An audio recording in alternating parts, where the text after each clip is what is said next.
అబ్బా ఇది ఏందబ్బా ఇంకా ఏం చేంజ్ చేసుకున్నా ఇది రావడం లేదు నాకు. ఏమైంది ఇంకా టెన్షన్ అవుతున్నావు అన్న? ఇది నాకు ఆన్ చేసుకున్నా సరే ఫ్లిప్ షాట్ తీయాలనుకుంటున్నా, నాకు ఇది రావడం లేదు. ఫ్లిప్ షాట్స్ ఈ డ్రోన్ తోటి రావు ఇంకా. నీకు ఎఫ్పివి డ్రోన్ కావాలి. ఎఫ్పి మోడ్ పెట్టుకున్నాను ఆల్రెడీ, ఎఫ్పి మోడ్ ఆన్ చేసుకునే తీస్తున్నా. ఈ ఎఫ్పి మోడ్లో ఉన్న ఈ డ్రోన్స్ తోటి నీకు ఓన్లీ స్మూత్ షాట్స్ వస్తాయి వెంకట్. నీకు డైనమిక్ షాట్స్ కావాలంటే DJI Avata 2 డ్రోన్ కావాలి. Avata 2 నా అన్న? మరి మన దగ్గరికి ఎప్పుడు వస్తుందన్న? రావడమా? ఆల్రెడీ వచ్చేసింది వెంకట్. ఎక్కడన్నా? ఎక్కడ?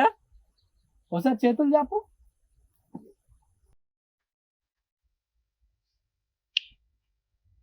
వా